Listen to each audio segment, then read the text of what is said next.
Sadistic Penguin Studios presents the At the Show podcast with Tom Yumper Garcia. Okay, you people sit tight, hold the fort, and keep the home fires burning. And if we're not back by dawn, call the president.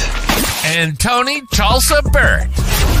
I don't know this industry jargon, YP, MP, whatever, okay? All I know is that I cannot get a record contract. We cannot get a record contract unless I take these tapes.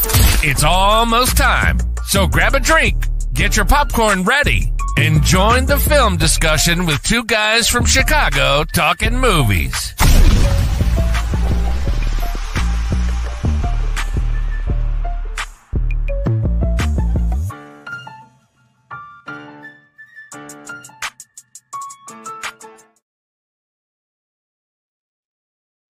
Oh, Mr. Dafoe, you're in the way. Hello, and welcome back to the At the Show podcast. I'm one of your co-hosts, Tom Yumper Garcia, and I'm with my other co-host, Tony, the Sugar Baggy, the Burt. How you doing, man? I'm doing good, and excited to be here today, whatever. I always say tonight, like it's like I'm on stage, like welcome tonight, but then I look out the window and it's day out, even when I'm recording anything. There was a firefight, yes. There was a firefight. So we got an action-packed show today. We are talking about one of Hollywood's probably best supporting actors, if not lead actors, who doesn't get enough credit and enough admiration for his performances. People automatically, might know him from maybe Spider-Man as Norman Osborn, but he's done so many more roles, and that's the great Willem Dafoe. I was really, you brought this up a couple weeks ago, and it stuck in my head. You said something about Willem Dafoe, and you're like, well, maybe we could break down some of his movies. And then honestly, when you said, what can we do? I remembered you said that, and I just thought it was such a great idea because honestly, loaded with lots of movies. Honestly, I've been honestly in a Dafoe kick since we brought this up, and I've watched a lot of Dafoe in the last couple, even Dafoe I never even knew existed, which has been really a lot of fun. Yeah. But Tom, let's go into our regular swing of things before we get to the Willem Dafoe stuff with what have you been watching, my friend? Let's do it. That's a me. And also, what were you just watching? So what you been watching, Tom? Two things. First, I've been watching Godzilla and Kong, The New Empire. We're going to get started right there.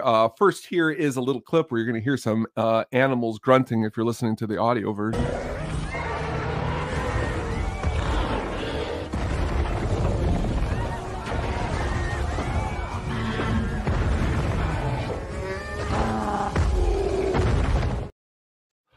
Really quick.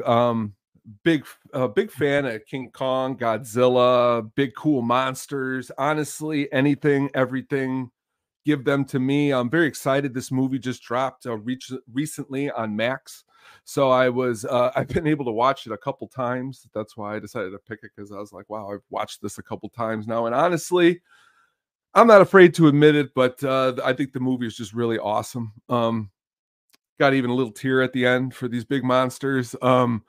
I like to imagine it in the world of like me and you, Yumper, we live in this world where these monsters are running around, and maybe me and you are at a ball game and we look up and one of them's at the skyscraper and we're like, whoa, my gosh, it's King Kong.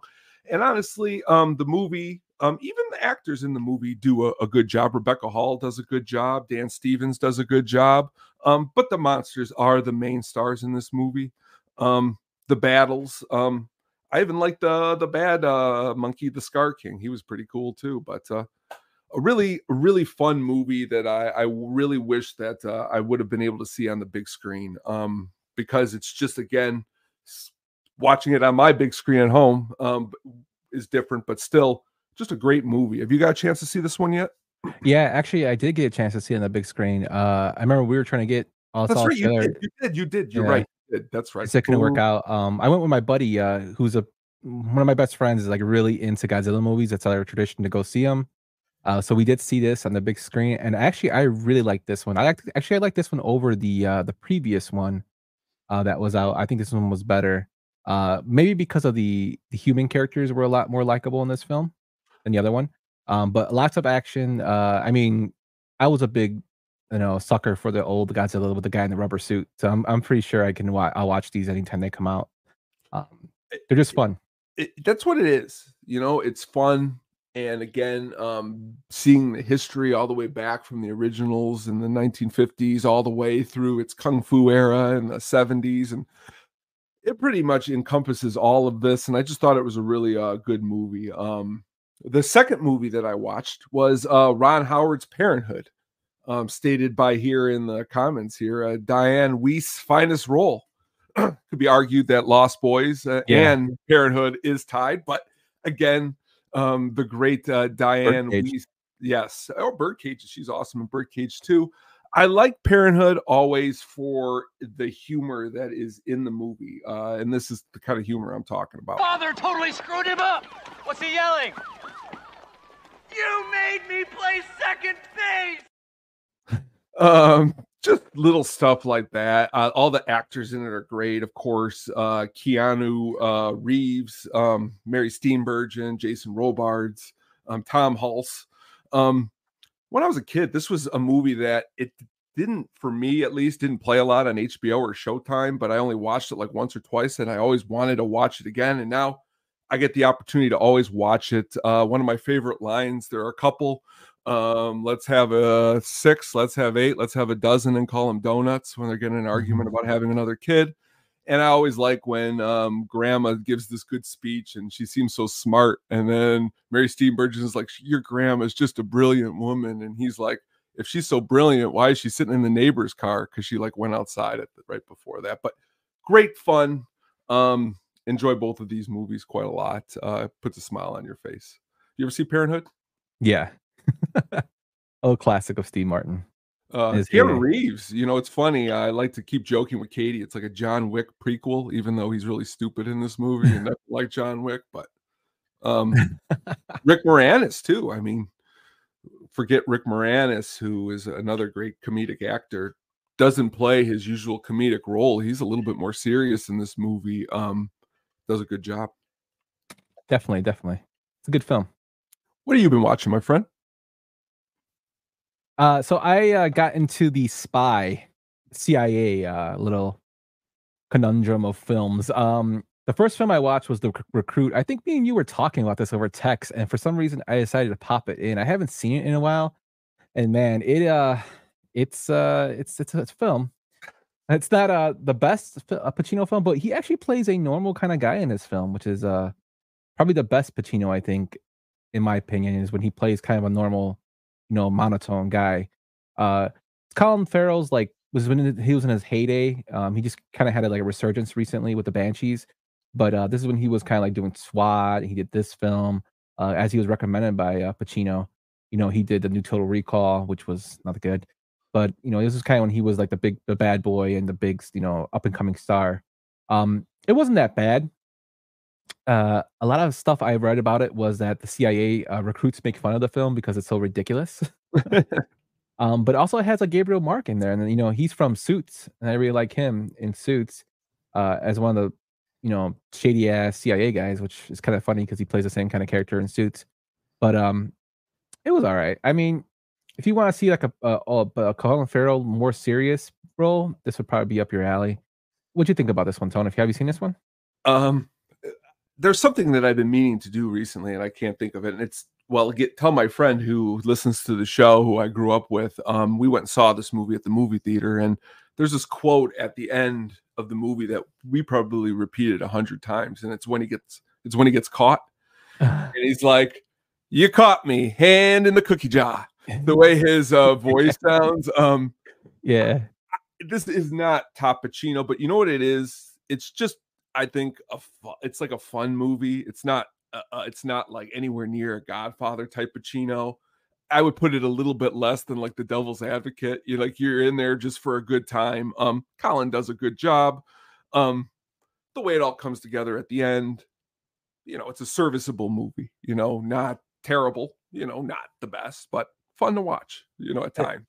It also makes me laugh how Hollywood views computers and hacking and networking. Oh yeah. As somebody who works in that field, it's just ridiculous how they make it seem so easy to do certain things now. With Spartacus, I was like, "Oh my god." just really, again, Yeah, it great, just makes me laugh. for that it's again, that time period of computer Mhm. age that they're working into the script. It's okay. Yeah, definitely aged. But, Yes, this yes. kinda got me into another film that I happened to see was on, actually, I think it was on Prime. I saw it was Eagle Eye, a Shia LaBeouf film. Again, when he was again at his top of his peak after he did, Disturbia and he did, the Transformer movies. A standalone film where he, is not actually working for the CIA, but he has a brother who worked in that field we get to call about. And basically a whole bunch of, like, stuff happens. It has a good decent cast in there. Rosario Dawson, Billy Bob Thornton's in there, Anthony Mackie, who's releasing a new Captain America next year, is in Mhm. it. Michael Chiklis is in it. I think Cameron Boyce is in it. Like, a nice little, like, cast of crew. This one actually I think is a little better than Recruit in my opinion. It had a nice little twist to it, but I did enjoy both movies. What about this one, Tony? You seen this one? Yeah, you said it perfectly there. I was gonna say a little bit better than The Recruit. I mean, that's pretty much it's again, uh, I like to call these like a good Friday night movie, something you wanna just put on, and even if you say a couple things in the middle of it, you're not gonna miss too much. I mean, the plot is kind of integral, but it's not super, super confusing, at least not to me. Um, Billy Bob Thornton, I could always watch pretty much anything he's in, and and it's funny you should bring up Disturbia because in the last week I rewatched that movie. Again, it's a little bit better than The Recruit. Um, Shia could have been something a little bit better. I don't want to down him at all and say he's a bad actor now at all, but there's some promise there at times in some of his roles in his I movies. I think he's a good actor. I think he, has a lot of personal demons that, he has to deal that he's been dealing with apparently. The roles he's been Uh, given and getting, because like even I was gonna put it as my movie to pick, which would have been funny because it would have been two mm. shies, but that Lawless, you ever see that one? That's a very good film though with him. Yeah, it's not a bad movie. But again, I like Guy Pearce has shaved eyebrows in that movie, ridiculous. Mhm. But you know, he does a good job in most of the things he's in. Yeah, he's in the new, Megalopolis movie with, that Francis Ford Coppola just did, Cheers. that Yeah, that's bombed. good. But, yeah, I think he's a good actor. He has a lot of personal demons he has to deal with, and hopefully he gets help for all that, but, you know, um, I don't know. We might see a resurgence. You never know. Yeah, that's Hollywood's true. about a good, comeback tale, so you never know, you know? That's the one thing about it all is that you always can sit there and you can always but what's also cool about him is he's got to be a pretty supportive spouse because his wife is the star of like X and Maxine, Mia Goth. Mhm. So he's obviously supportive. I don't hear anything negative in the last 10 years, so awesome. Give him some good roles. Bring him back. Yep. So that's what we've been watching this week. Let us know what you've been watching at the show pod on the Twitters or X, or let us know in the comments on the YouTube or hit us up on Facebook. Yes, we are on Facebook at Sadistic Penguin Studios. So hit us up there or check us out on our website, sadisticpenguinstudios.com. Tone, we're going to get to our meat and potatoes of the show. We're going to get into our star, who we decided to do the old format for, and that is Mr. William Dafoe. So, when was the first time you saw William Dafoe? The first time I saw Willem Dafoe, I honestly didn't know I was seeing Willem Dafoe because I was too busy being yelled at for watching a movie called Platoon, to realize who Willem Dafoe was. And the only reason I was like 9 watching this movie Platoon was a couple months before my parents went out somewhere and they dropped me off at my aunt's and Platoon was on and she yelled and said I couldn't watch it. So when I saw the word Platoon at a later date, I was like, what is Platoon? So I guess that would be my very first time ever watching Willem Dafoe is Platoon. How about you, my Yeah, friend? same. First time I ever watched it, my parents rented it. I happened to walk in on them watching it. I think it was like 4 or 5 at the time. Um, and it was the well, we'll get to it, but the iconic scene Oh yeah. that has been parodied. Great. So that was the first time I saw him, and then I noticed him like in later films, always as that crazy, guy with the crazy face. such a exceptional human being and actor. Just reading about his personal life and whatnot. He's really big in the arts. Really, really humble guy. He's kind of like an older Canoe or Keanu. I call him Canoe as a joke, I but like it. older Keanu. He does a lot of stuff for the community and whatnot. Very big in political aspects. Also, very big in the art. Uh, just a guy who doesn't get enough, credit. He might be more in prominence now because to new fans because of, say, the Spider-Man films, but he has a body of work that can stand the test, with a lot of people. Just to give like a little background on Willem Dafoe, he's been nominated for 4 Oscars. He's won over 86 other awards. He starred in over 148 films, and his films have grossed over $12 billion. That ranks 23rd all time among actors. So all the film I see he's been in has grossed over $12 million, which is ridiculous. And yes, some of that might have to do with the Spider-Man films, but he does have some good films, on his own. It always just seems to be a guy who's willing to just do whatever it is to make the art better. I mean, that's what it always seems. And he says it right here. The making of a movie, for me personally, always eclipses the movie itself because it's an exploration. It's an adventure. And I think of that. I mean, every movie he's in, and we're going to start going through them here in a little while, that's what it seems to be, an exploration, an adventure. Especially here in a minute here when we kick off with your very first one. I mean, no deeper. I mean, it makes me go back to, I always go back to high school because there could have been opportunities where I could have been in a play or I could have did this. And I remember myself back then. I was like, I'm not doing no play. I'll get made fun of. When the reality is right now, if you put me in a time machine, I would have joined any play that would have told me to join because no one's going to make fun of me to do something like that. And Willem Dafoe puts himself out there in all these roles. Just a really great actor. Yeah, man. Let's get into the first film here. Let's do it. Greta is in your last scene. That is when you can have her. After my death scene? Yes. Don't expect realism there, Murno. What do you mean? Don't cheat me, mortal. You will stay away from her. You will stay away from my crew. I will finish my picture. This is hardly your picture any longer. 2000's Shadow of the Empire. Shadow of the Vampire. I had Star Wars on my mind there. He plays the role of Max Schreck, and it's directed by E.L.S. Merhige, who also directed Suspect Zero and Begotten. The film also stars John Malkovich, Carrie Ells, Catherine McCormick, Udo Kier, and Eddie Izzard. The film had a budget of $8 million and made a box office of $11 million. Dafoe was actually nominated for Best Supporting Actor for his role as Max Schreck, but losing to Benicio del Toro for Traffic. This is one of my picks. I really like this film. It's a film I discovered maybe, let's say 15 years ago, about 2009, that I had heard about, but never had a chance to watch. And I fell in love with it right away. I'm a big sucker for horror films. I know you are as well. I love Nosferatu, and this film is basically the fantasy telling of the direction and the development and the making of Nosferatu, but with the undertone that Max Schreck is a real vampire. Now, I did for 31 Days of Horror, I did a Shadow the Vampire short, and that was a real belief by people that Schreck actually was a vampire because of the way he acted in the film. He was so believable and so distinct in his movements, his appearance, his actions, that people really believed he was a vampire. Just a really good actor, Max Schreck, and this kind of takes the fantasy and makes it a reality in terms of him actually being a vampire.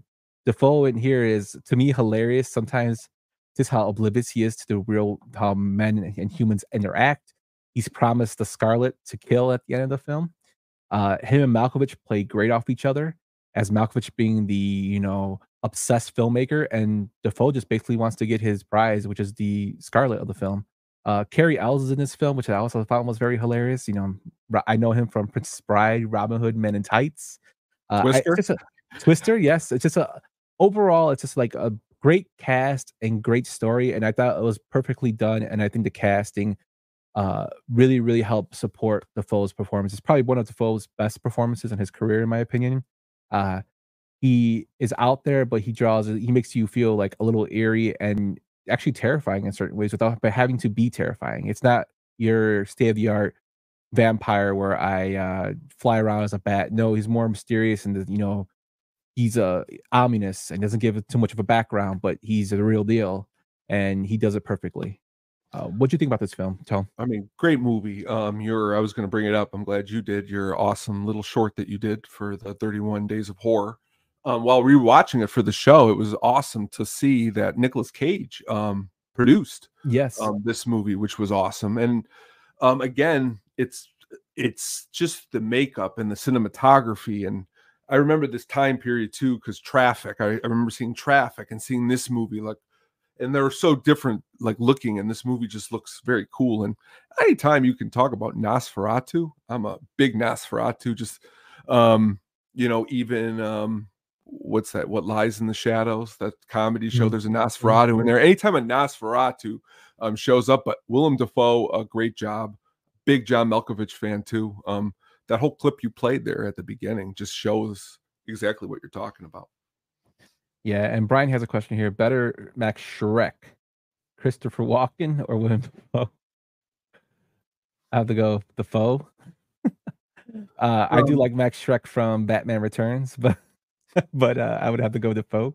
What about you? Shrek. I see what he did there. Yes. I mean, as far as Willem Dafoe white hair. I mean, not Willem Dafoe, Christopher Walken white hair. I'm gonna go with Dafoe, but was great. I love Christopher Walken. He should be another deep dive we should do. We're that's what's cool about these is you could really expand, and I'm sure we will. But that was a good question. Mm-hmm. Yeah, but Dafoe got this role actually from being in Spider-Man as a Green Goblin. The director saw him and automatically cast him for this role, and it was written for him, which I thought was pretty cool. If you haven't seen this one, definitely check this one out. It's a go-to for me every Halloween. I watch it because I just love the art history in it. If you're a big fan of old school movies and how they're made, this film shows a lot of it. They show the part of it in black and white. They show the silent film era, which is what Nosferatu was shot in. It's everything all into one. So check it out. I'll go Dafoe. At least William didn't murder Natalie. Okay. It's true. All right. Let's get to your next film, Tom. All right, let's do it. When do I get delivered? How about Friday night? If I don't hear from you by Friday, I'm coming back to get this. Understandable. Oh, Mr. Jessup? Like your work? To Live and Die in L.A. in 1985, the role of Eric Masters is what Dafoe played. It's directed by William Friedkin, who also directed The French Connection, Cruising, Blue Chips, and this little film called The Exorcist, starring William Peterson, John Turturro, Steve James, John Pankow, and Robert Downey Sr. has a role in this film. The movie had a box office of $17 million on a budget of $8 million. Tone, tell me why you picked this one. Me and a group of people in the early 2000s, friends, we used to be called DVD hunters. We would look for old movies that you couldn't find, not the stuff that you'd see at Walmart. We'd have to look for movies. And when I found this movie encompasses probably everything that I love about movies. It's gritty. But it also feels very because obviously the credits of the director. He is an amazing director. I brought up last week Killer Joe. Even he's The French Connection, another amazing movie. But the movie is just the characters in the movie, all of them. William Peterson in this and in Manhunter. He's a lot more than just some guy from CSI. He's even great in Fear as the dad. But that being said, I just like the acting in Dafoe as the bad guy. I think that's pretty much what two things brought it to me. The way the title card looks there, even on the poster, I thought it looked awesome. Second, the soundtrack by the great Wang Chung does the whole soundtrack, which is just it's a fire soundtrack. And then of course John Turturro, Willem Dafoe. It's awesome. I think it's a really, really, really cool movie. And also really cool about the movie that another little bit of a musical tidbit here is the other actor in the movie, John Pankow. His brother, James Pankow, is the horn player for Chicago all this time. So it's pretty cool. There's a lot of connections, but overall, I just really like the movie's grittiness. Yeah, you totally touched on it like completely with the grittiness. This film, for one, Dafoe, I think he's really, really good at playing a villain. Some people always say, you have that look to play the villain, and Dafoe definitely has the menacing features to play a villain, which is kind of surprising because he's such a nice guy off it's the set. But this film, like, he's completely heartless.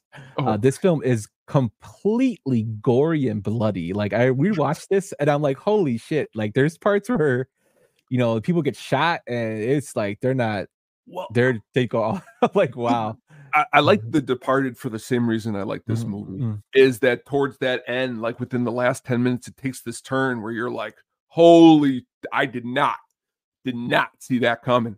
And it's very gory, as you said, on top of it, which it's back to that Taxi Driver at the end of Taxi Driver, which is, I love, like the slow, like it feels real in the sense of something that you shouldn't be watching, I guess. It's it's a great, there's a lot of cool crime syndicate stuff if you're into like stuff like that. The whole movies about counterfeiting bills, and the bills were so like well done in terms of using for the crew that they had to be destroyed, but some of them leaked out into circulation, which is crazy. But Oliver Stone has gone on to say that the counterfeiting bills they used in the film were so accurate that even though they had some discrepancies on them, so they wouldn't be used in circulation, they still got out, even though they destroyed them, which I thought was pretty crazy. This is just a excellent film about the guy who goes undercover with the bad guy, and Dafoe plays a villain like the best of them. I think Peterson does a great job of playing off him, and it's great chemistry between them because you can't have a good villain without a good, person the opposite, the hero of the film, and I think it's a good job by both of them. This is a really, really good, like another film that doesn't get talked about enough in terms of the crimes, crime movies or heist movies, or it's just like all up there, and it's in the 80s. So it's just, oh man, there's so many good things about this film. I can't say enough. And that's, you just stated all of, I mean, a lot of them right there. It's just, again, I think what I was through a period where you're looking at awesome directors, and again, it's an awesome director doing awesome things. Yeah, and that's why like we wanted to touch upon these films with Dafoe, because they're good films by big name directors that don't really get talked about enough. And like before you brought this up, I haven't. So most of us, To Live and Die in LA is probably a song by Tupac. Everybody knows. Yeah. And I totally forgot about this movie. Yeah. Yeah, and then that's why I watched it. I'm like, man, I totally forgot about it. This film was like ridiculously good. I agree, Yeah. and that's why when doing this, as soon as you said let's do a Dafoe thing, it was the first one that came to my mind, which is crazy because some of these other movies we're going to get to I've seen probably more than this one, but it's just one that I like to share because I think it needs to be seen. It's a good one. Yeah, and it's funny that you mentioned William Peterson from CSI. He was also in Young Guns too. He was. Garrett. He sure was. In terms of the CSI connection, Gary Sinise had actually auditioned for the role of Chance at first, and he wasn't given it. So he recommended William Peterson for the role of William to the director. And it's funny because Sinise and Peterson will go on to star in CSIs in the future, which is kind of funny. But there is a CSI connection there. But yeah, definitely an excellent film. If you have not seen it, I highly recommend you to watch this one as well. But let's move on to our next one, my man. All right. We'll go after all of them together. You wouldn't know how. You're going to teach me. You don't have the guts. Not only do I have the guts, I have the authority. What is that supposed to mean? New rules. We nail them any way we can, even your way. Is this you talking or some guy pulling your strings, huh? Both. We do it my way. Your way. With my people. Whatever it takes.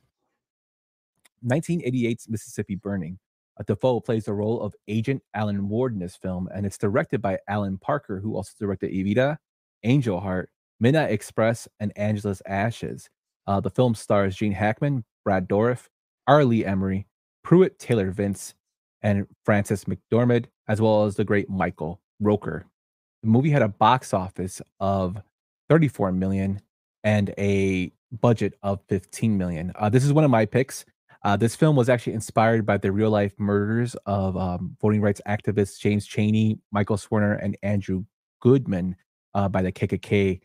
This film is very powerful. Although it's a kind of a it's fictional telling of it. It's basically shows the bad things that are happening in the South and still continue to this day. We're not saying they're not there anymore, but this kind of puts a light on it and shows between a hard-nosed FBI agent who grew up around that area, bringing in a kind of a straight-lace agent in Defoe to try and clean up and find out what happened to these people and discover them. Uh, I love this film because one, Hackman is exceptional in this film, and Hackman's pretty much exceptional in any film he does. But the way him and Defoe play off each other, as Defoe being the straight man by the rules book guy, to Hackman's outrageous, out of control agency and bending the rules and getting where he needs to get by bending the rules, I think it's perfectly done. Defoe, although he's more straight laced, you can tell he's a badass in this film, and he shows no fear to Hackman when they have a little scuffle in that scene, and he pulls a gun on him, and then Hackman, after they have this discussion, walks away and says to somebody else, he says it actually to Kevin Dunn, who this is his film debut. He tells him, "Would he would have shot me?" He says, "Oh yes, sir. He definitely would have shot you." Showing that Defoe does not give a shit. Defoe is a badass in his own right. I love the aspect of the having it go down like that in terms of their chemistry. The story is good. It really makes me angry, a lot of it. Brad Dourif does a great job being a complete asshole. So does Michael Rooker and Arlie Emery. You know, it's a to me, it's a really, really exceptionally done film that does get some praise. I think it should be get a little bit more than it does. You know, it probably would never been made because Hackman was actually not doing violent films after seeing his performance taken out of context in this film. And then, you know, he passed up Silence of the Lambs, and he almost passed up Sheriff Bill in Unforgiven, one of my other great films I really love. But he reluctantly accepted it after Clint Eastwood convinced him. This film is not for the faint of heart. There's a lot of stuff that goes into this film that is, you know, hits home with a lot of people. But a cool thing is Tobin Bell's in this film in his first credited role. And for those who don't know who he is, he's Jigsaw in the Saw series. So Tone, what do you think about this film? This is one probably last 4 years I've seen for the first time. Huge, awesome movie. Super powerful. The scene again. You're picking the great scenes here at the beginning.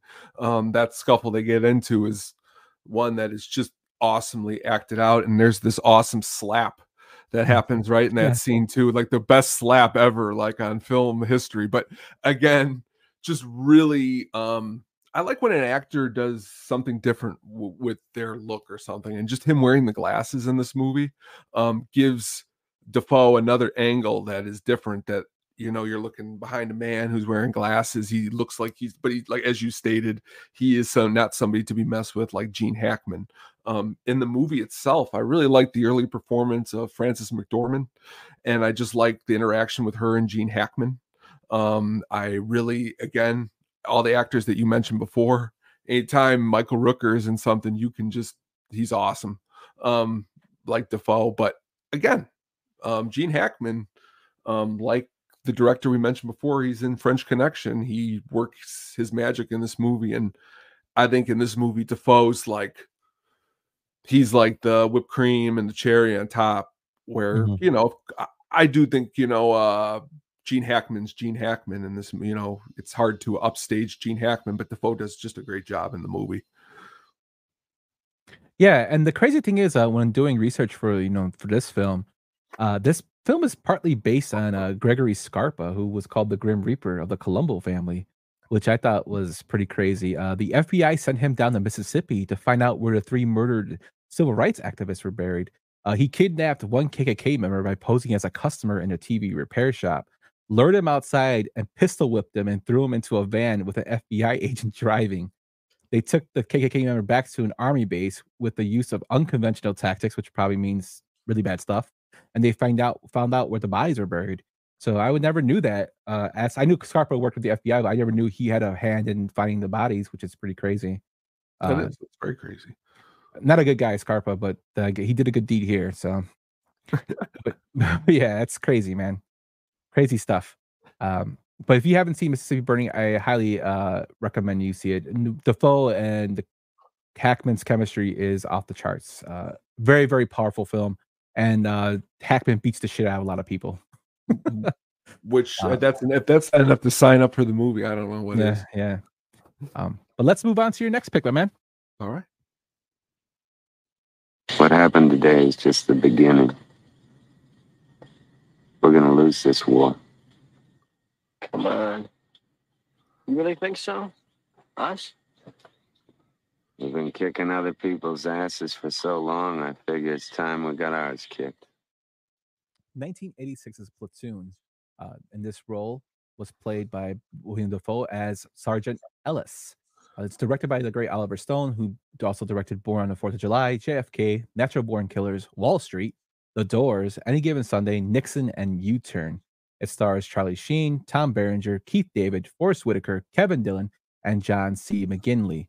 The movie had a box office of $138 million on a budget of $6 million. Tone, tell me why you picked this one. $138 million on $6 million. I mean, honestly, we if there's a conversation of like one of the most powerful films of all time, I mean, it's super powerful. Again, you know, it's acting across the board. I mean, even drama from Entourage, who a lot of people like out there. He does a great job. Kevin Dillon in this movie, but Charlie Sheen, Willem Dafoe, just the battle between Willem Dafoe and Tom Berenger, it feels a lot even relevant in a lot of things that are outside the war. You know, two sides on something that's going on. You know, there's the side of, as you mentioned earlier, that amazing scene when they're all partying in the basement and they're all singing Tracks of My Tears by Smokey Robinson. And you feel it, like you're like, wow, man, I'd love to be in this brotherhood with these guys and singing this song. And then it goes to the camera work of where Tom Berenger is, and they all look upset, and they're all like in a different mindset about where the war is and where everybody is. Just thought it was filmed amazingly. And it's probably not even my favorite Vietnam movie, but it's just a great movie in general. That's why I like it. Definitely a great movie. Another tough watch. This film, it's very, very. I rewatched it today. Actually, it's very, very tough watch, especially the treatment of the Vietnamese, people in this film. This film won 4 Oscars: Best Picture, Best Director, Best Sound, and Best Film Editing. Dafoe was actually nominated for his first Oscar for this film, for Best Supporting Actor, and lost to Michael Caine for Hannah and Her Sisters. And like you said, it's good guy versus bad guy, and at the time, Dafoe was known for playing villains, and Berenger was known for playing good guys. Oliver Stone intentionally cast them as the opposite to see how they acted, and they both received Oscar nominations for this film, both for Best Supporting Actor. Don't forget the scene in Frank and Jane walking on the movie, laughing their ass. That's great. It's pretty hilarious, but it's a tough watch. It hits a lot. I've read articles and blogs and watched videos on people who were there at the time who said this film hit close to home. Stone actually used a lot of his experiences when he was in Vietnam, and he actually gave the first draft to The Doors' Jim Morrison to play the part Charlie Sheen ultimately took. Morrison actually had the script on him when he died in Paris. Ooh. Which is crazy. But yeah, just totally, a great epic war film, showing, it's an anti-war film. And like Roger Ebert said it best, that it was impossible to make a great anti-war film. And then the act of depicting war glorified it and ended up making it look like fun. I wish he's talking about Francis Truffaut, who said that quote. He said, "I wish he had lived to see Platoon. Here's a movie shot at ground level from the infantryman's point of view, and it does not make war look like fun." And it really doesn't. I love the whole narration of Charlie Sheen as he writes home to his grandmother, telling her about how much it sucks digging the holes and being out in the sun. And I don't really talk to my father-in-law, who's a Vietnam vet, about this much, but he's told me like how bad it was, the conditions they were in, where it was always raining, the mud, the insects, the animals they had to deal with, the humidity. It sucks.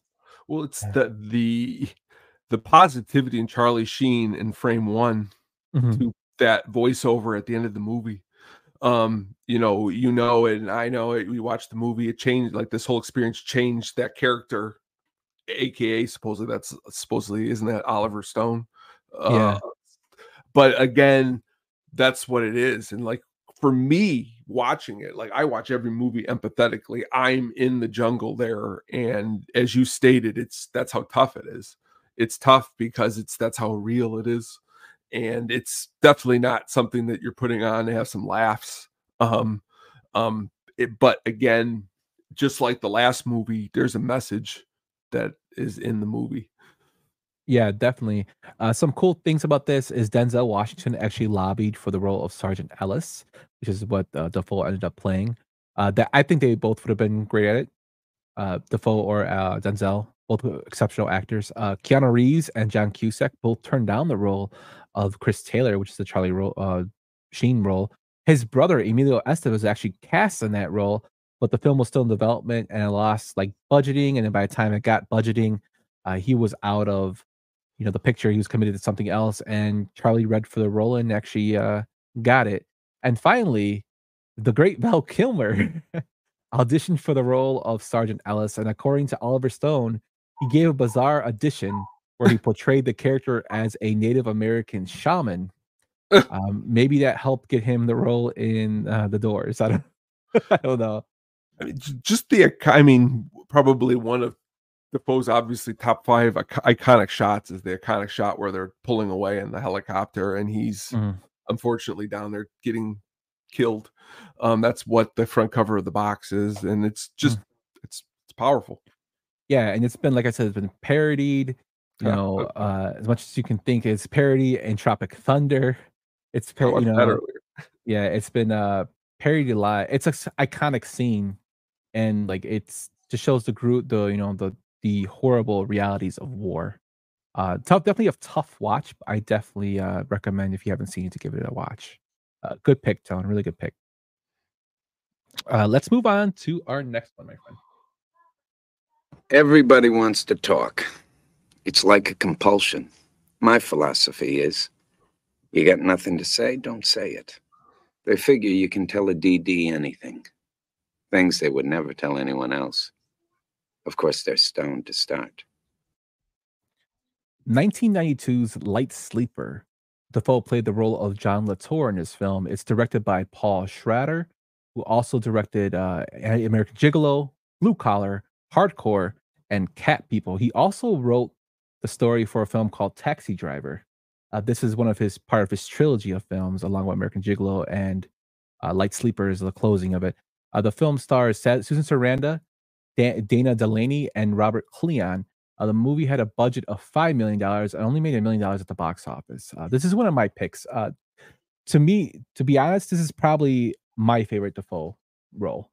I think he's exceptional in this film because he plays a person who is a recovering addict who now doesn't do drugs, but he deals them. He's a person that has no family. He doesn't talk to his family. He's kind of just whimsicking through life, reminiscing about things he's lost. He runs into an old girlfriend who used to be a drug addict with him that kind of sparked flames back there. And he's trying to decide what he wants to do to his life, how he's going to get out. He works for a drug dealer who is going into cosmetics. And they talk about how the drugs used to be good until crack came along and started destroying people's lives. It goes into the underbelly of selling drugs, and the high class people, how they say that their clients are people who have hot money, and how they're always talking about, they don't give out the $100 bills. They're always going to those ATM machines, and they only can buy this many grams. And he goes to clubs. He tries to genuinely help people. There's a guy in the film that is an addict, and he tells him, "I'm not going to be here to have you OD," to the point where he punches the guy and calls the guy's brother to come get him, who's a lawyer, to take care of him because he doesn't want the guy to OD and die. It's to me, it's like peak Defoe. It's probably a role that doesn't get talked about enough, and it's my favorite role with him. I rewatched this again this morning, just while I was doing notes, just because I like this film so much. It's probably one of my favorite films. I have to put it in my top 10 now because I love it so much. And John Latour's character by Defoe is unmatched. Like I think this is probably his best role. What do you think about this film, Tone? When you sent me your movies over, I felt like you're like the like I'm a prosecutor and you're a defense attorney and you're sending me over like the files I have to go through. And I'm like, yeah, I know what's coming. And then I saw on your list Light Sleeper. I'm like, what's Light Sleeper? I'm like, I've never heard of this movie. And I started scrambling like a lawyer, like, what is this? And then I read and I go, American Gigolo, that's one of my favorite movies. I go, I've never heard of Light Sleeper. And honestly, I took the time and turned on the lights and I watched this whole movie. And honestly, I've been wanting to tell you since you've sent it to me, you blew my mind back because not very much, you know me, feel like I've seen a lot. And I never even heard of this movie until you put it down on the paper. And honestly, it's everything that you said it was. It reminds me a lot of the Taxi Driver who I brought up, the American Gigolo, who honestly, that same format, you could just keep plugging it in with an awesome actor. And I'm all game. And I'm also a huge Susan Sarandon fan. And honestly, it just was a huge shock and a surprise. Just a great performance. I liked just I want to say it's like a quiet movie, which I love. Like it's not loud, except the end, which I love those movies. Like there's a movie I like a lot with Matthew McConaughey called Mud, where the whole movie's like quiet. And then there's like a shootout, like the last 3 minutes where it's like, you're just chilling and you're going through. And as you said, it's going through the underbelly with Willem Dafoe. I mean, you can sign me up anytime. Yeah, and the funny thing is, there's other actors in this film, that they haven't got their big break yet. Sam Rockwell's in this film. Also, David Spade plays a coke addict in this film, which is great. That was when I was going through who's in it. It said the description is hold on a second here. It's great because it says theological cokehead. When I looked it up, and I go, this is going to be great. And it was. Yeah, he's just sitting there in his underwear talking about like if we're just programmed to message things out of our mind. Like it's really, really well done. It shows like the bad things about drugs and the people trying to turn their lives around. They're kind of stuck, and he's stuck in this film. The cool thing I read about this was Defoe actually went with the real drug dealer to try to get like some, I guess, ambiance or like some direction of how to play this role. And he's like, people asked him like, so the people recognize you? And he's like, some of them did, I think, but they were too worried about getting their drugs and worried that I wouldn't give it to them, that they wouldn't get them if they recognized me. So, but just the fact he did that is ridiculous. But it's a very good film. I mean, if you guys it's free on Prime. If you haven't seen it, I highly recommend you guys check this one out. It's a total film that gets overlooked a lot. And like I said, I think it's, in my opinion, Defoe's best film. Just again, always awesome to see these, the same way I found earlier, I was talking about To Live and Die in LA, another great one. I watched one last night where it was like a second movie and he was like in a bike gang. It was called and I was just like, great, just awesome actor, just really awesome. Brian says, Yum's Discovery Files. That'd be great. No, me and Tony just watch a lot of movies, man. But yeah, definitely check this one out. By doing this, it brought me back really quick to what I used to do a long time ago, which was just like go down the IMDb page and hit everything that I had never heard of before and try to see it. And that's why Defoe's got a lot of good movies like that, it seems. Yeah, he's definitely a nice one to go through the list for. Speaking of that, there's one that's coming up right here. A whole lot of women and kids and old people died at Chow Bend. He was on a ship, partner. Pretty hard to make contact with the people when you're out floating in the fucking Gulf of Tonkin. Come on, Bobby. Have yourself another glass of Jack. Okay? 1990s Wild at Heart, and Defoe played the role of Bobby Peru, like the country. Directed by David Lynch, who also did Twin Peaks, Dune, The Elephant Man, Eraserhead, and Blue Velvet. The film stars Nicolas Cage, Laura Dern, Crispin Glover, and Harry Dean Stanton. The movie had a box office of 14 million on a $9.5 million budget. Tone, tell me why you picked this one.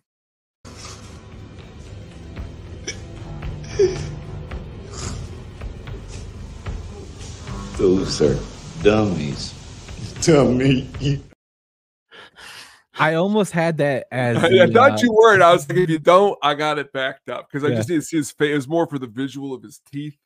Yeah, we get a Dafoe that's like, if he looks super clean cut in Mississippi Burning with his hair and his glasses, with those teeth, my gosh, David Lynch. This movie's out of its gourd in so many different ways, and it's. This was one that I remember too. That it's not like it's really cool and artsy and all over the place. And honestly, my favorite character in the movie is only in it like 2 or 3 minutes, and that's Crispin Glover. I'm making my lunch. Just I probably would rewind that scene, but great movie. I enjoy Nicolas Cage. Laura Dern is really awesome in this movie.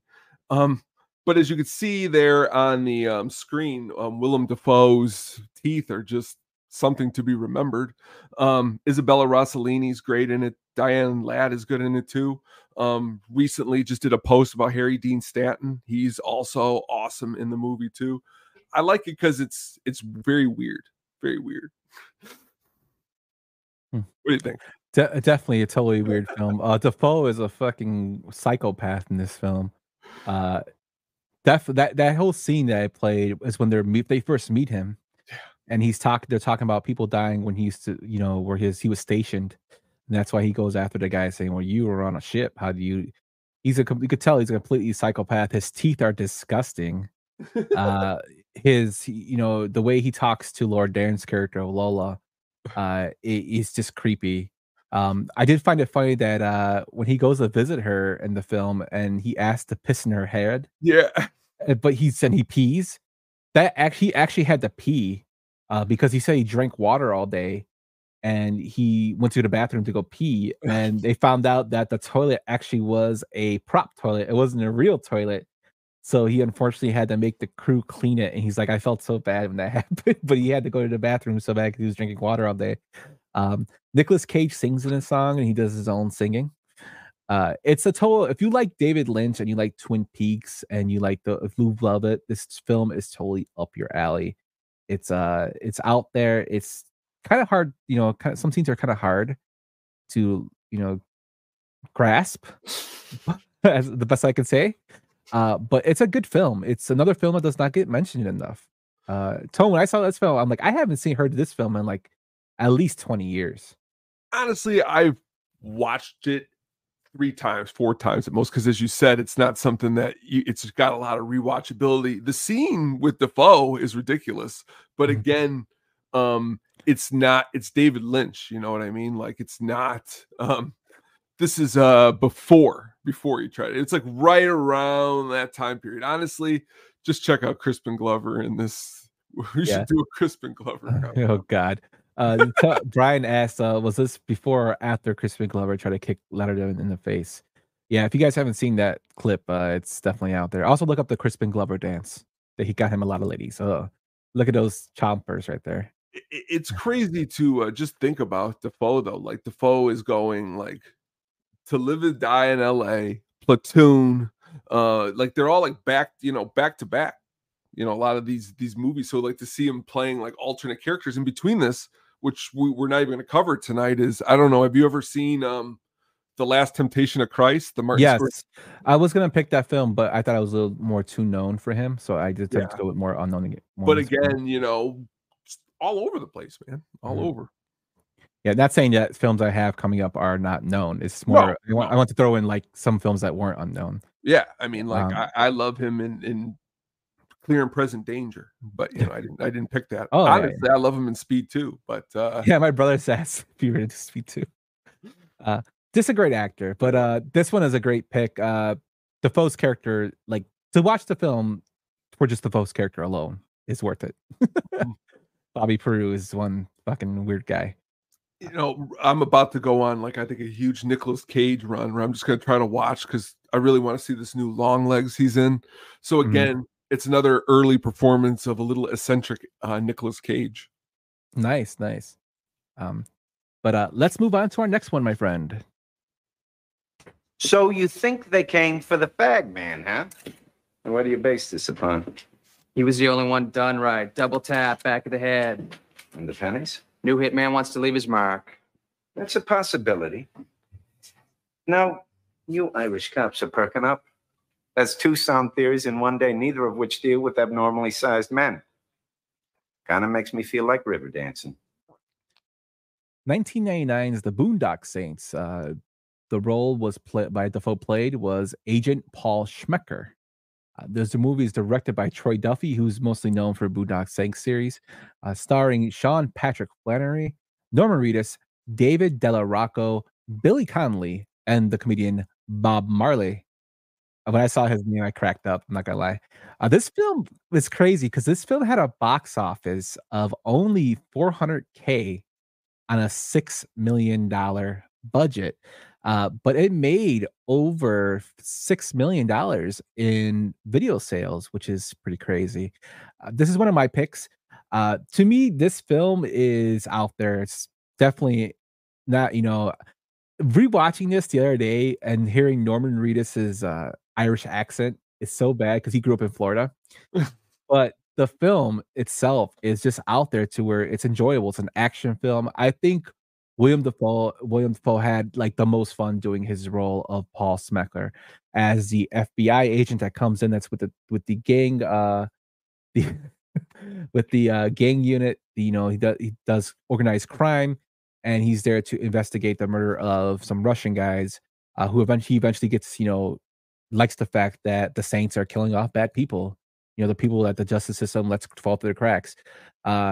This film is definitely out there. I love the way he acts. I love the fact that he puts in a Walkman when he does his crime surveillance and does his investigation, and then he does his little dance to the symphony of music.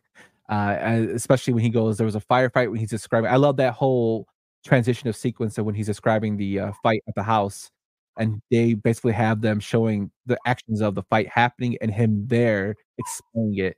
Like they pulled up to a car a block away, and there was a firefight, and he does a little song and dance, and he's like totally like sweating, his shirt's coming off. His character being gay is another like great piece of development for that character. It's just so much going on, but it's so good. Definitely an underrated classic. I know it's been promoted more. There's gonna make a third one soon, but his role in the Boondock Saints is me seeing an actor just loving having so much fun with the role that he was given. And again, Dafoe just knocks it out of the park for this one. What's the cat's name? That's a great line there too, Brian. But it doesn't have the phone, so that's why I didn't bring it up. What do you think of this one, Tom? It reminds me of my early 2000s years in college. Like this was the movie that like a lot of they'd just be playing and playing and playing. Like I had friends who were super obsessed with this movie, and honestly, that whole firefight scene is what brought me into the movie. Dafoe is what I think is the sticking point to the movie. There's humor in the movie. I don't know. It's there's a scene where Dafoe's in bed. There's a scene where just all around Dafoe in the movie is just. I think it's just ridiculous. Dafoe is really what I think. He goes to church drunk. Like he just in the bed. Like I'm saying, just that extra layer of him being gay, like to the character. It's just like the way he plays it. It's ridiculous. The funny thing is, Mark Wahlberg had a role in this film, and he turned it down for Boogie Nights, which is another great one of your favorites. Patrick Swayze, Robert De Niro, Sir Kenneth Branagh, and Kevin Spacey were offered the role of Paul Schmecker, and they turned it down. And Dafoe took it on, and I love the fact Dafoe's not afraid to play roles, crazy roles. And this is definitely a crazy role for him, but he loved every minute of it. You could totally tell he did because of the way he acted in it. This film is totally off the rocker. Like the whole premise is ridiculous, but I don't remember ever meeting anybody like 100 people that I met that watched this movie that I was ever like, he plays somebody gay in it. Oh, this movie isn't going to be Yeah. watchable. Like, not one person ever said that the movie was actually, he did a good job. It was just another good performance by Dafoe. Yeah, definitely. And just bringing up like the stuff about the analyzation of it, like how he kind of warms up to the Boston cops, like that whole playoff with especially him and Bob Marley. Bob Marley's like the detective that comes up with these horrible, assumptions of the crime scenes, and every time he gets something wrong, Defoe makes him go get him like a bagel or go get me a coffee with a little lemon twist. Like just stuff like that. It just like their playoff is funny. Defoe's awesome in this film. Like if you have not seen this one, definitely check it out. The first one's probably the best. The second one is but this one, because it has Defoe in it, is really, really good. That's what I was going to ask you. I never actually saw the second one. He's not in the second one. I was trying to look right now. No, he's not in it. Clifton Collins Jr. is in it, which I do like Clifton Collins. It's He's just awesome. it's out there, but it tries to capture this one, and it doesn't, in my opinion. But they're both okay films. This one's the better of the two. But if you just ignore Norman Reedus' horrible Irish accent, now Sean Patrick Flannery is an exceptional actor. I did a review for Nefarious. Yes. In 31 Days of Horror, and he plays a guy possessed, totally different role, but just shows his acting ability. And this is like when he got his big start along with Norman Reedus. Also, Billy Connolly. I love Billy Connolly. True story. Every time I go on my Amazon Prime account, Nefarious pops up, and I think of your awesome article. But that's because I'd never heard of that movie until you did that awesome little piece. So, very cool. Yeah. Ron Jeremy gets killed in here too. So he gets paid for his crimes. He does. But yeah, definitely check this one out. It's a out there, but it's a good film. But let's move on to your next one, my man. You're fucking colorblind. I'll fix. God damn you, John! I've got execs from Tokyo, every network, and you pull a stunt like this. John, leave. I'm fired? Yeah, get out. You can't do that. It's done. I've got the contacts. Who do you think got you the celebrities? I sold Vidicons to Tommy Smothers, Dick Martin, Bob Crane. I sold a VTO to Elvis. 2002's Autofocus. Defoe plays the role of John Carpenter. The film was directed by Paul Schrader, who also did those other films as we directed earlier. Talked about. It stars Greg Kinnear, Maria Bello, Rita Wilson, and Kurt Fuller. The movie had a budget of $7 million and a box office of $2 million. Tone, tell me why you picked this one.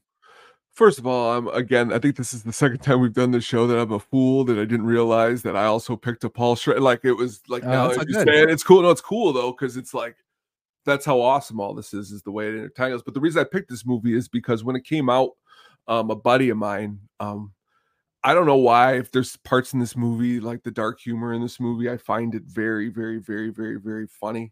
I find Willem Dafoe to be very, very, very vulnerable.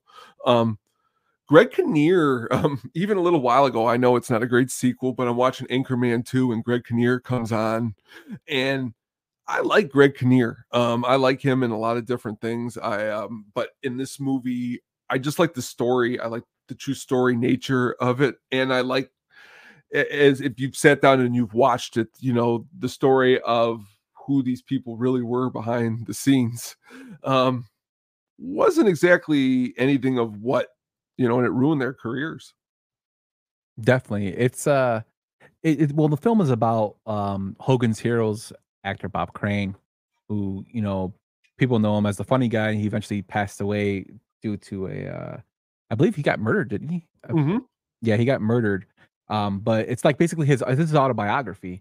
And it's his autobiography. Yeah, and pretty much what it is that at the end of the it's Defoe is pretty much, his character is the main. He never gets convicted, but he's the main suspect to the killing of Bob Crane. So the whole movie is like their friendship, which is crazy just to see how weird their friendship was. A lot of porno, a lot of like voyeurism and stuff like that. But Defoe's role, again, he isn't a tough guy at all. And to see him not play the guy who's the star, but playing like somebody trying to like be cool when he's not, I thought was awesome.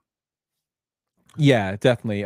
He plays kind of a guy who was kind of screwed over by his industry. He's trying to create the first color video, a home video, and like that scene I played, he's showing it with Michael McKean, who's another great. I love him in there.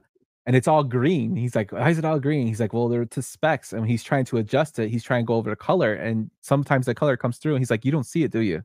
That's when he tells him, "You're colorblind." So he's pissed off at the world, but he convinces his friends to go into acting, and his friend just basically goes into that lifestyle of, down the rock star path, as they call, and basically destroys both their lives. But yeah, definitely. I haven't seen this film in a while. I love Greg Kinnear, and what was he in? Mystery Men as Captain Amazing. One of my brother's favorites. Even though people hate that movie, I love that movie. Greg Kinnear is he does so many good films. Loser, he's in Loser. But Dafoe again is the weird guy in this film. He does the idea. It's thing. like the idea to think that like you like Bob Crane. Okay, you're this star, and you're like in Hogan's Heroes, and you think, okay, I'm going to be a star forever. This is going to go on forever. I think this is the misconception of a lot of people who aren't in Hollywood, when the reality is that like after Hogan's Heroes, because of this lifestyle, like they found like porno in his car and stuff on like a Disney movie set. It's like, okay, you're not going to be anything now. And then next thing you know, he's doing like those dinner club shows, and it just becomes like a spiral down from who you used to be. And Dafoe being the one catalyst fueling all that. It's a very interesting movie. Yeah, definitely. And Bob Crane's an interesting character. Very interesting. So if you want to know more about his life, this is a good film to start off with. And then you could read about it, or read about it and then watch this. It's pretty crazy. It's actually a really good film that, again, does not get talked about enough. So this is a really good pick, Tom. Thanks. All right, let's go into our last two, my friend, starting with mine. How about lunch in a week or so when I've sorted out all this information? Great. Yes, I'd like that. And if you could try and pin down where you were the night of Paul Allen's disappearance, it would make my job a lot easier. Absolutely. I'm with you on that one.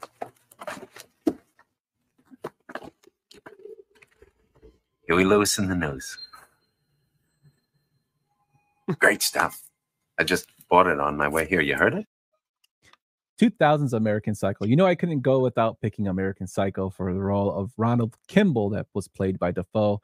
It's directed by Mary Harron, whose only other big film I could find was I Shot Andy Warhol. She did a lot of TV and shorts, but she didn't really do any big movies. Starring Christopher Bale, Bill Sage, Josh Lucas in this film. It had a budget of $7 million and a box office of $34 million. Now, this is the film that launched Bale to superstardom. It was a role that people were saying don't take because it's going to destroy your career. It's a role that Leo DiCaprio turned down and then accepted and turned down again. But he gets all the, cookies and praise, which he should. But to me, I really love Willem Dafoe's performance in here because he plays the detective who kind of gets like close to him. And then when they do the interrogation scenes are probably my favorite, because when reading, they shot 3 different types of interrogation scenes. One where he was actually doing the interrogation, not knowing. One with him knowing him as a suspect, and the other one was him definitely knowing he did it. And they spliced them all together. So all those scenes of where he's like acting crazy in certain of them, it's because of that. They spliced them all together. And I thought it was amazingly done well. Dafoe has such range as an actor, and he really shows it in here. Even though he doesn't have a big part in this film, I thought he was really done well in a supporting role. And the reason I chose this film, although it's well known, is it mostly gets well known for Bale's performance and not so much Dafoe's. And I want to shine a little light on that. What do you think about this one, Tom? Oh, I saw it 5 times at the movie theater when it came out. I thought it was cool to like ask whatever girls I could ask to see if they wanted to go see this movie, even though it's totally not a movie. And honestly, no one ever got upset that I took them to this movie. But that being said, just really Dafoe's performance. Even there's a scene where Bale's walking back to his office and sees him and he's like, "Kimball, step into my office." Like just the way he says it. Dafoe's just his delivery is very, again, very like Huey Lewis in the News. Just very different than he seems to be a very nice guy, and you don't see much of him, which is I like that because it gives you a lot to work with in your mind of what more is this character behind the scenes that's going on. Just again, a really great role for Dafoe. Just really awesome. Yes, definitely is. Yes. Yeah. Oh, Brian. Definitely, yeah. Also, you kind of think too, because in the end, they kind of allude that this is all in his mind, Patrick's mind. Yeah. So is Defoe a figment of his imagination? Is he like? I mean, I've seen theories about him being like what Patrick is. Like it's Patrick's alter ego, not an alter ego of him, and that he's just fighting with himself and getting, as a person that's telling him basically to stop doing what he's doing, you're gonna get caught. It's just it's crazy, but definitely a great film. It made our Christmas movie list last year. There you go. But definitely check this one out if you haven't. American Psycho is a great film. Like I said, it put Christian Bale on the map, and Defoe's acting in it is phenomenal. Very, very, very, very, very, very quotable movie. Lots of quotes that I've said in my life. Even to this day, I say to my wife, I got an 830 res at Dorsey. I say one of my favorite scenes is when the two women are in his apartment. Like he picks up the one girl and he's like, "Don't just stare at it, eat it." Like the way he says it to them, like just Christian Bale's whole performance is also great, but so is Jared Leto. Jared Leto is just so ridiculous. The whole entire thing with their business cards. Just and I like Justin Theroux's in the movie in a small performance that probably my first time seeing him on the screen. Real quick before we go, we always do an impression of that homeless guy that he runs into the streets like, "I'm sorry," like the way he taught. It's just again great acting. Don't feed the cat into the ATM. We've been going forever. Got to return videotapes. Excellent. Definitely. Yeah, it's a great film. I guess could be. Yeah, I guess it's considered horror, but horror, Christmas, whatever. It's a great film, but Bale I like the Christmas connection. Yeah, Bale because is I have the whole excellent. scene in my head where Reese Witherspoon, they're at the party or whatever, and he's got like the reindeer ears on. Yeah, that's why Swole said it was a Christmas movie, because it has that scene in there where they say very it's a stretch, but yeah, definitely. But he just wanted to get the film in the list, which I thought was hilarious. But yeah, definitely check this one out if you have not seen it. It's definitely up there. But let's close it out, Tone, with your pick, your last pick. You're fond of me lobster, ain't you? Drunken in a Virginia fence. I seen it. You're fond of me lobster. Say it. Say it. Say it. I don't have to say nothing. Daddy! 2019's The Lighthouse. Dafoe played the role of Thomas Wake. This film was directed by Robert Eggers, who also did The Witch and The Northman. The film stars Robert Pattinson, Logan Hawkes, and Valeria Karaman. The film had a budget of $11 million and made a box office of $18 million. Tone, tell me why you wanted this one. The work that Defoe's been doing lately with like Robert Eggers and Yorgos Lanthimos is just again an actor as Defoe. I mean, he's going to be in the new Nosferatu, who we've talked about earlier today, and he was in The Northman. But The Lighthouse, again, I like this movie because again, Robert Pattinson totally off kilter from his usual performances, and Defoe's somewhere a little bit closer to his Wild at Heart character where he's out of his mind a little bit of it. I like the lighting of the movie. The overall presentation is really good. Again, just as Willem Dafoe works with Wes Anderson, all his work with Wes Anderson is really great. That's why I like this movie. Just a really good working relationship with this director, and this is a really good explanation of that. Definitely. This film, for one, the whole cinematography of it's beautifully shot in black and white. It's kind of like a stock, more like Cabin Fever. Yeah. Kind of film about two guys in a lighthouse. There's a lot of scenes that are like, what the hell is going on? But this film is greatly done. I think this film basically put Pattinson on the map for me as terms of an actor. And the reason being is because he was getting dragged for being in films like Twilight, and those they call them like the kid teeny bopper vampire films. And he stepped away from that to take more, obscure films like this. Tenet is another film he took, and then he eventually got the role of Bruce Wayne in Batman, which I really liked him in.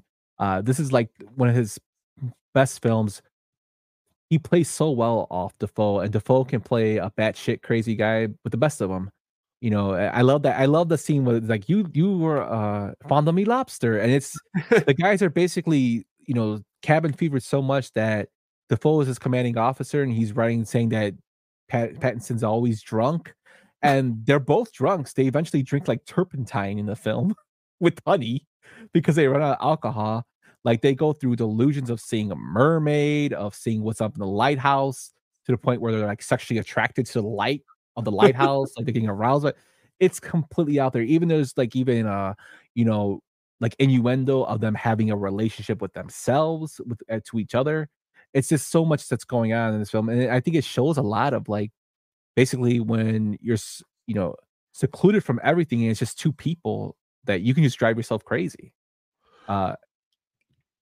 Great film. I mean, when you again, when Oscars, I think it was Oscar season was coming around, and they were talking about this movie. That's actually when I first heard of it, because honestly, I'm probably somebody who was like, even though Katie showed me this one movie with Robert Pattinson, it was called Remember Me. You ever see this movie? Where the twist at the end of the movie was huge twist, but again, wouldn't usually put anything with Robert Pattinson on until, as you stated, this movie kind of brought me back. And then I've seen movies like he's in Good Time, which by the guys who do the Gem, Uncut Gems, but just a really good performance. He's really good in The Northman. In Nosferatu, it looks like he's playing more of a detective type of role, where it's not him being crazy, but that's what's cool. You could use Dafoe any way that you'd like. Obviously, he's in our movies we've picked, he's been an army commander, he's been a vampire, he's been doing money, counterfeiting money. I mean, that's what's great, man. Just a great actor.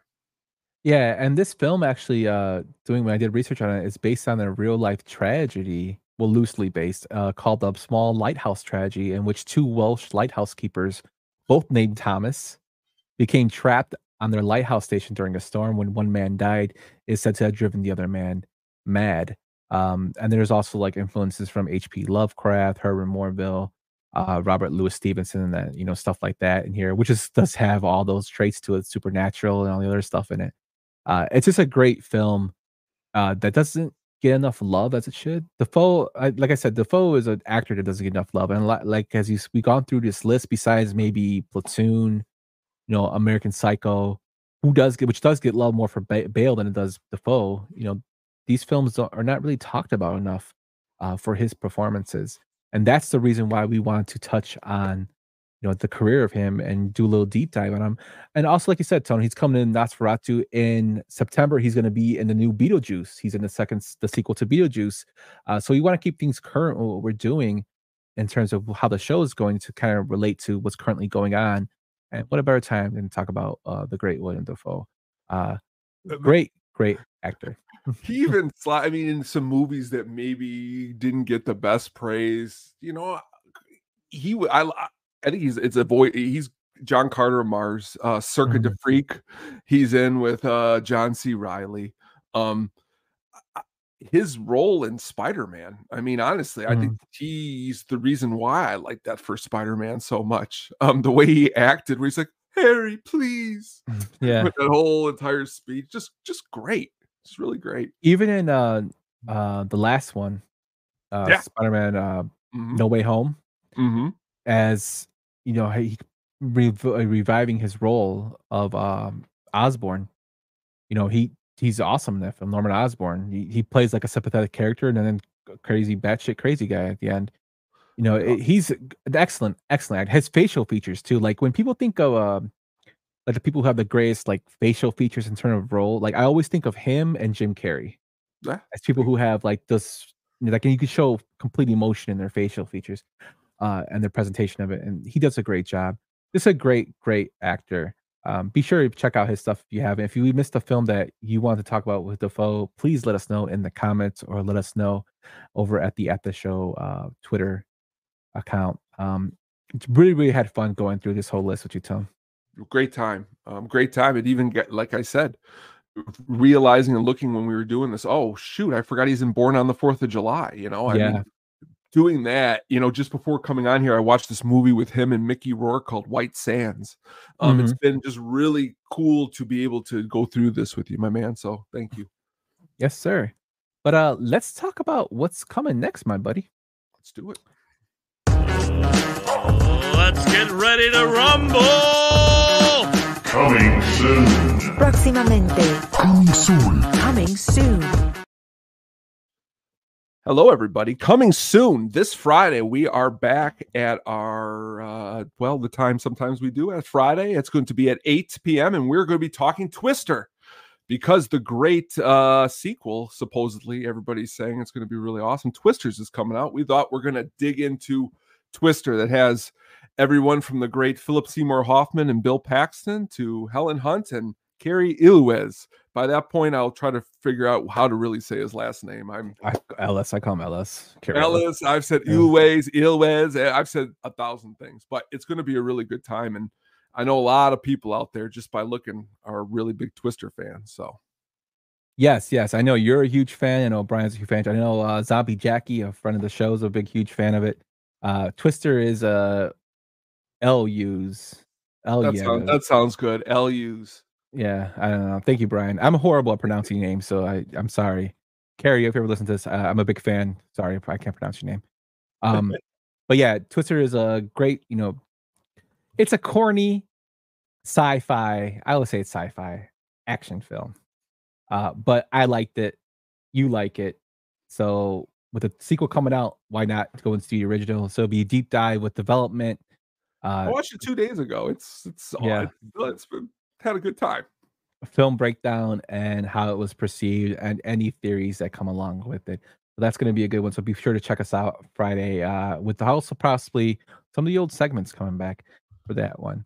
But before we get to the Sugar Baggies soundtrack pick of the week, we lost 2 people recently. The great Richard Simmons, who is one of the people from, the basically changing your lifestyle, aerobics. He's been parodied, he made fun of, but he's helped a lot of people in his lifetime. He passed. I know there's been talk about Pauly Shore doing a biopic of him, which Richard Simmons did not want to do.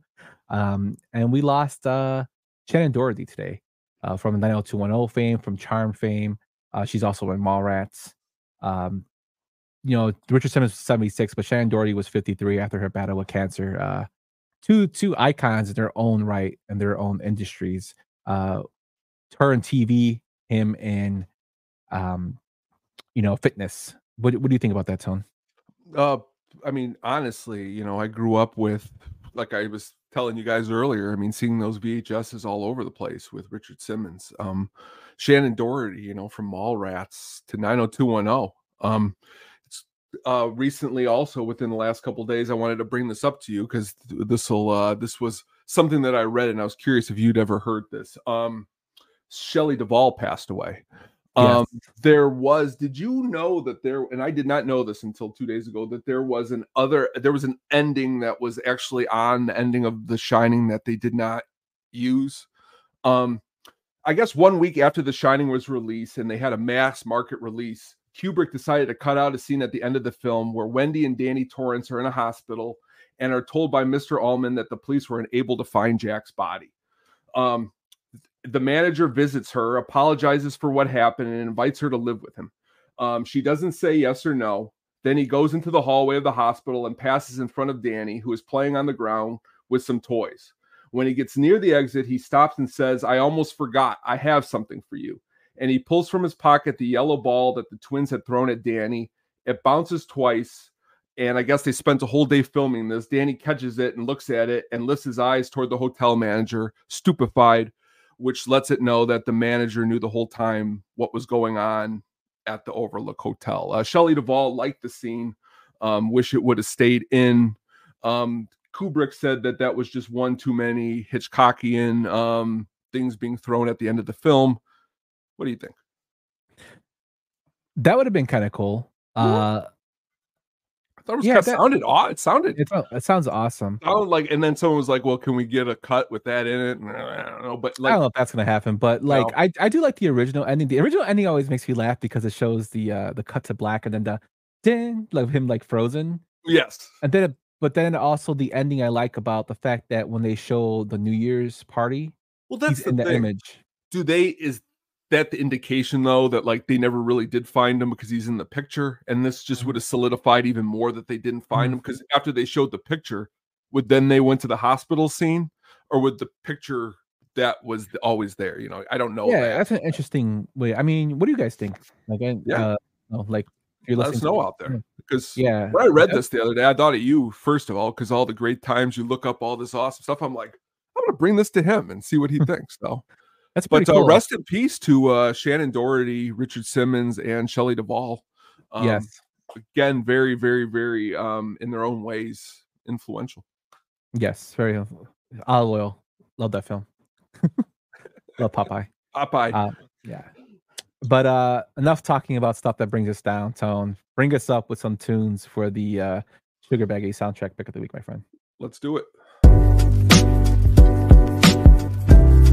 The Sugar Baggy soundtrack pick of the week.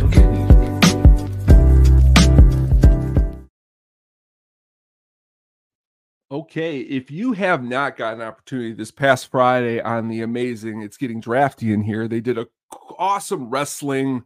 It was more of a the biggest, coolest wrestlers, monsters. Huge monsters, just really cool.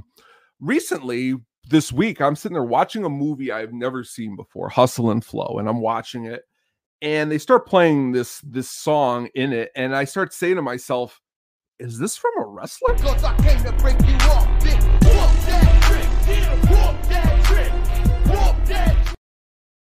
I did not know that Trick Williams, that was from Hustle and Flow. So I'm doing our slideshow or whatever, and my head pops up like it was nuts, and I go, "That's from this." Big NXT fan. I love watching that. I love that song, but I just never knew it came from Hustle and Flow. So I sat and I watched the whole movie. I had never seen Hustle and Flow because it was just on in the background, and man, it was a really awesome movie that I just don't know where I've been not to see it, because again, it was one that was up for Academy Awards. I liked the way the movie at the ending, of the way it played out, the music in it throughout the whole entire movie. Just a really, really, really good job. Again, shocked me, surprised me in many different ways. And again, I was going to pick it as the movie I saw, but I thought I'd switch it to the soundtrack just because of that song right there. I was just very blown away by how good the movie was, and that was the song from Trick Williams. Yeah, definitely a great soundtrack. My favorite scene from that film is actually when they make the beat. When DJ Qualls makes the beat. That's probably like one of my favorite scenes of the film. Just DJ Qualls in it too. It's like, yeah. DJ Qualls. Mailman Jack checks in saying, "Took me a while to watch that one too. Great movie." The mailman checks in. At the end of the movie, I guess at the end, like, there's just always more of a meaning to a movie than sometimes what's on the surface. Like when I see the box or when it's coming out, I thought it was just about a guy who made music. But at the ending, when the final reels play, you realize there's a little bit more there to the whole entire movie, and the music does a good job. Yep, better late than never, Jack. You're right. Hey, man, I sometimes see movies late, too late. That's true. But yeah, but that's our show for tonight, guys. Thank you for this afternoon. Thank you so much for watching. We will be back next week with the Twister deep dive. I know Tone has been pumping out content like crazy. He's been dropping VHSs, and you have the Hook Up on Music this week. What's going on Hook Up on Music, my friend? Hook Up on Music this week. We are, what are we doing this week? We are going to be going to pick another awesome. We've been just trying to pick awesome guitar players, different styles of music, and always mixing it around. And honestly, Wednesday is going to be a good one. So please check in at 7:00 is when it's going to be dropping. I know not this Wednesday, but next Wednesday, fellow Penguin Marge, she's going to be on the show. She reached out and said she wanted to come on and talk music. So that's going to be a good time. Got a lot of cool stuff down the chute. So just keep checking in. Yes, sir. Tony's done a great job. He's done album cuts that he's been releasing. We're dropping blogs. I dropped a couple blogs, one dealing with Necessary Roughness, if you haven't seen that one, and also Rounders. Been working on a blog for Rounders, and it's kind of funny that it was going on Twitter how everybody was talking about it, and like right when I want to drop it, it dropped. So check those out at statisticpenguinstudios.com for those blogs. Also check out Getting Drafty in here. He just did a wrestling draft for the Wrestling Monsters this week with fellow draftee, a Hall of Famer, I would say, Shankster. Happy birthday, buddy. And our guy Dougie Fresh from the Bums, another drafty Hall of Famer, going in there with the wrestling. I rewatched that show today, Brian. I couldn't watch it because I was at the game, and it was hilarious. It makes me laugh. But Dougie was having a good time with his hat. Yeah, Dougie drafted the very first wrestling figure I ever owned in Big John Studd. So that was very awesome. Yeah, so check that out. I know the audio version's out, and we also have the live versions on the YouTubes. If you listen to us audioly and you want to see us on the YouTube, go to Sadistic Penguin Studios. We have the graphics up there for the PowerPoint, as well as the sound that you hear for the audio version. And then also tomfoolery. Sometimes I throw up GIFs and whatnot on there as well. So be sure to check us out there. But thank you everyone for watching. Also, before I forget, if you love baseball and you love the All-Star Game, we are doing playback on Tuesday at the Statistic Penguin Studios channel. Check our description in our link description for YouTube. It'll be there. If you don't know, you can also check us out at our Twitter handle, Penguin Sadistic on Twitter. All our links are listed in the bio, or any of our Twitter accounts, the Yumper or at the Sugar Baggy. All those are listed there as well. So be sure to check us out for Tuesday. I might hop on. I know Brewhand Luke's going to be there, and Brian's going to be doing the All-Star Game. I'll try to hop on depending on what time I get in from work on Tuesday. But Jack, you're more than welcome to come on if you want. Talk some baseball. Tony, are you going to be on there for that one? Yeah, me, Gene the Grape. Who knows? Who knows going to show up? Gene the Grape comes on. You know, shit's going to get crazy. Oh, it might get crazy.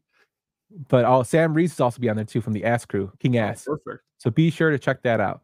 But until next time, guys, have a good rest of your weekend, and we'll see you next week. Thanks for listening to the At the Show podcast, a Sadistic Penguin Studios production. Game over, man. It's game over. What the fuck are we gonna do now? What are we gonna do? Maybe we could build a fire, sing a couple of songs, huh? Why don't we try that?